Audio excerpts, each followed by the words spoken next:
पिछले जमाने का जिक्र है। किसी गांव में एक मोची रहा करता था जो गैर शादीशुदा था। वो दिन भर लोगों के जूते सिलाई करता और उससे उससे जो पैसे मिलते उससे अपना गुजर बसर चलाता। उसकी आमदन इतनी कम थी कि मुश्किल ही से अपना पेट भर सकता था, इसलिए उसने अपनी शादी के बारे में कभी सोचा भी नहीं था। एक दिन ऐसा हुआ कि उसका खिचड़ी खाने का दिल चाहा। उसने कई दिनों से खिचड़ी नहीं खाई थी। चुनाचे वो बाजार से चावल और कुछ मूंग की दाल खरीद कर ले आया और बड़े चाव से खिचड़ी तैयार की। जब खिचड़ी पककर तैयार हो गई तो उसने एक बड़े से थाल में उसे डालकर रख दिया ताकि ठंडी हो जाए। फिर उसने सोचा कि जब तक खिचड़ी ठंडी होती है इतनी देर में लोगों के जूते वापस कराता हूँ। ये सोचकर वो खिचड़ी को वहीं पर छोड़कर लोगों के सिलाई किए हुए जूते वापस देने के लिए चला गया। इत्तेफाक से गीदड़ भी जंगल से घूमता घुमाता इधर को निकल आया।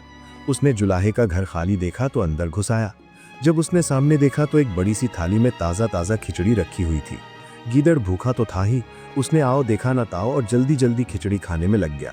अभी वो पूरी खिचड़ी खत्म भी नहीं कर पाया था कि बदकिस्मती से बाहर से मोची आ गया। मोची भी खिचड़ी खाने के लिए बेताब था और उसे जल्दी थी कि जल्दी से घर जाऊं और खिचड़ी खाऊं। इसीलिए वो लोगों के सिलाई किए गए जूते जल्दी जल्दी वापस करके घर आ गया था। लेकिन जब उसने घर आकर ये देखा कि गीदड़ मजे से खिचड़ी खा रहा है तो उसने जल्दी से घर के दरवाजे बंद किए और गीदड़ को एक रस्सी से पकड़कर बांध दिया। उसके बाद मोची ने एक मोटा सा डंडा पकड़ा और जी भर के उसकी मरम्मत की।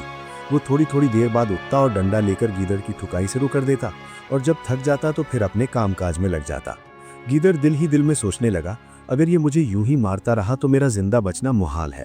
गीदड़ यूं ही मार खाते जा रहा था और वहां से निकलने की तरकीबें भी सोच रहा था, मगर बंधा हुआ था, भाग भी नहीं सकता था, लिहाजा पिट पिटाकर खामोश हो जाता।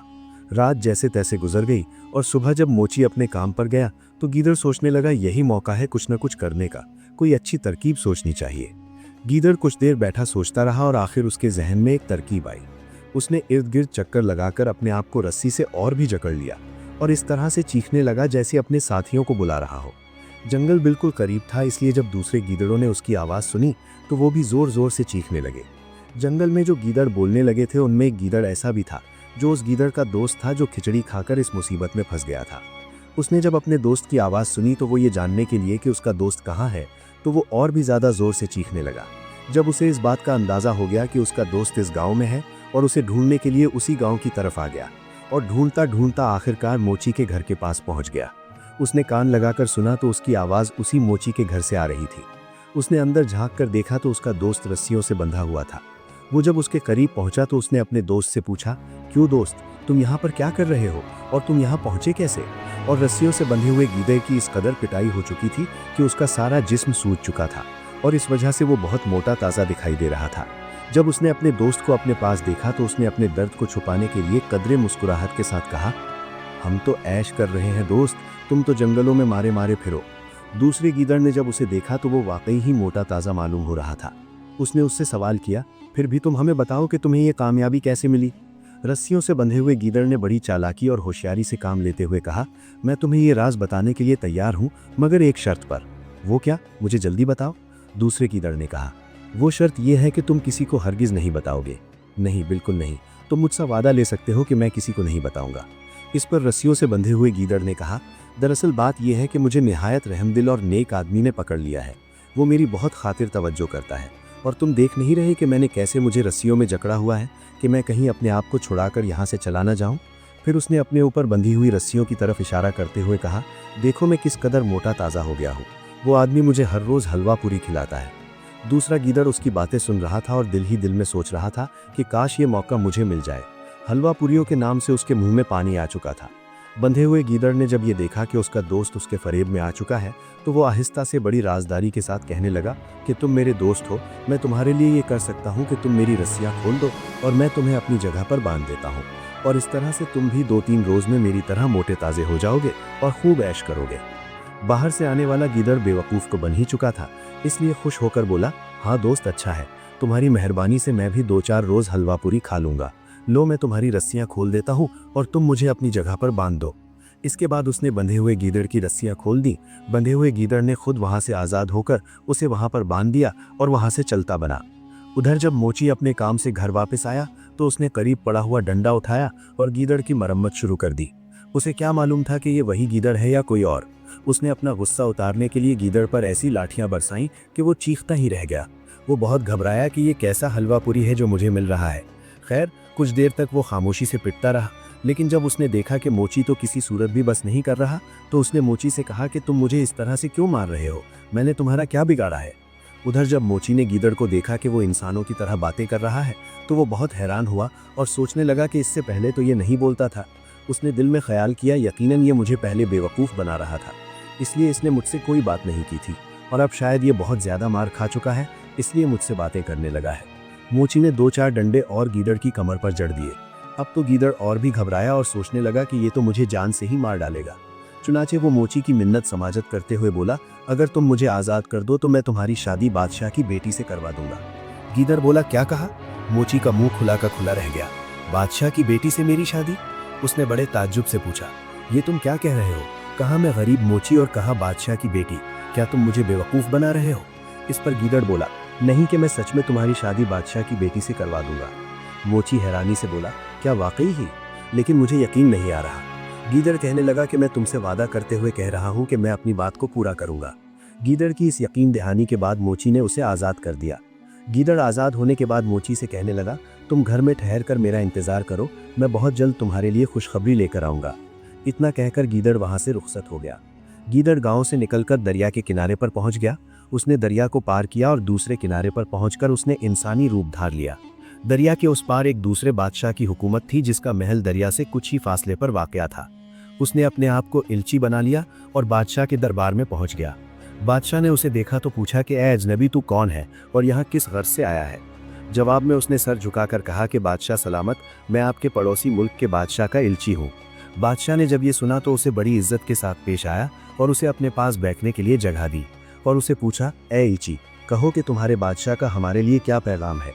इल्ची ने अदब से कहा कि ए बादशाह, हमारा बादशाह अभी कमा रहा है और उसने आपकी बेटी के लिए शादी के लिए पैगाम भेजा है।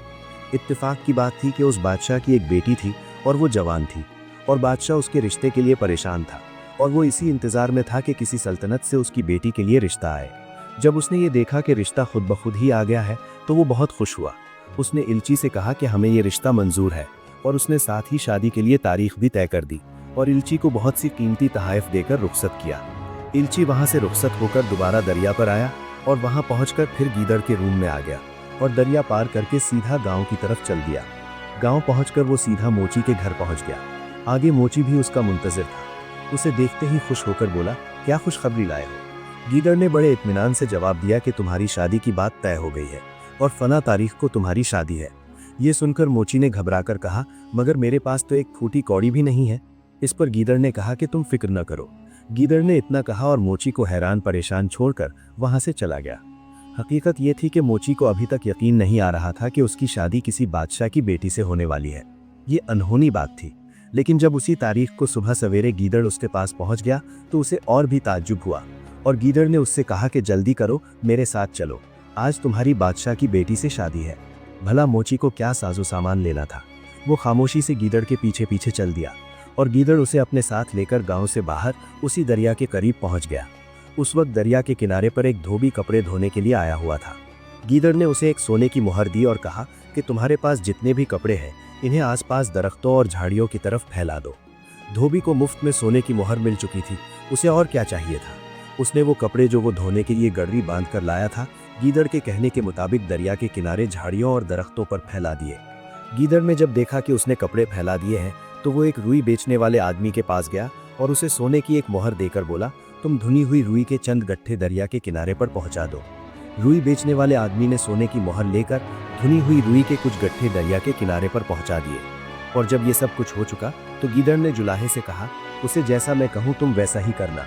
मोची ने कहा कि हाँ, तुम जैसा कहोगी मैं वैसा ही करूँगा। उसके बाद गीदड़ ने मोची को समझाते हुए कहा कि मैं दरिया के उस पार जा रहा हूँ और तुम मुझे यहाँ से वहाँ जाते हुए देखते रहना। जब तुम मुझे देख लो कि मैं बादशाह के महल में दाखिल हो रहा हूँ तो तुम धोबी से कहना कि वो अपने सारे कपड़े उतार कर ले जाए जो उसने दरख्तों और झाड़ियों पर फैलाए हैं। इसके बाद तुम जल्दी जल्दी धुनी हुई रुई के बड़े बड़े गाले दरिया में डालने लगना, बाकी मैं खुद ही सब कुछ ठीक कर लूँगा।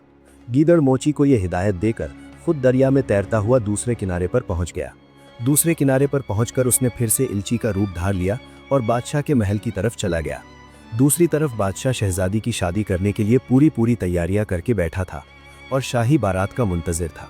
उसने इसी इंतजार में महल की छत पर चढ़कर देखा तो धोबी ने जो कपड़े दरख्तों और झाड़ियों पर फैला रखे थे, उन्हें देखकर बादशाह को यूं लगा कि जैसे बारात ने दरिया के उस पार पड़ाव डाल रखा है और यहाँ पहुँचने ही वाली है, और वो इसी इंतजार में बैठा था। गीदड़ जैसे ही इल्ची के रूप में बादशाह के महल में पहुंचा, पीछे मोची ने गीदड़ की हिदायत के मुताबिक धोबी से कहा कि वो जल्दी जल्दी अपने सारे कपड़े दरख्तों और झाड़ियों पर से उतार ले। इसके बाद ही वो जल्दी जल्दी धुनी हुई रुई के बड़े बड़े गाले दरिया में डालने लगा। दरिया में रुई के गाले डूबते तैरते दूर से इस तरह से मालूम हो रहे थे कि जैसे बड़ी बड़ी किश्तियां दरिया में डूब और तैर रही हो। उधर इल्ची जैसे ही बादशाह के महल में पहुंचा तो उसने रोना धोना शुरू कर दिया। उसे इस तरह से रोता पीटता देखकर बादशाह बहुत परेशान हुआ और उससे पूछने लगा, तुम्हें क्या हुआ और शहजादी की बारात कहाँ है? बादशाह सलामत बहुत बुरा हुआ। बादशाह बारात के साथ दरिया को पार कर रहा था कि जबरदस्त किस्म का तूफान आ गया। तमाम साजो सामान, अमीरों, वजीर, रिश्तेदार और फौज के आदमी कश्तियां समेत ही डूब गए। और हमारा होने वाला दामाद कहाँ है? क्या वो भी डूब गया? बादशाह ने परेशान होकर पूछा। इस पर इल्ची ने कहा कि बादशाह सलामत, खुशकिस्मती से मैं और बादशाह ही बचे हैं, और वो भी तन के कपड़ों के साथ। और बादशाह सलामत का तो लिबास भी जीर जीर हो गया था। एक गरीब आदमी से कपड़े लेकर उन्हें पहनाए गए हैं, मगर वो इस वक्त है कहाँ? बादशाह ने परेशान होकर पूछा। हुजूर, इस वक्त वो दरिया के पार अकेले तन्हा बैठे हैं।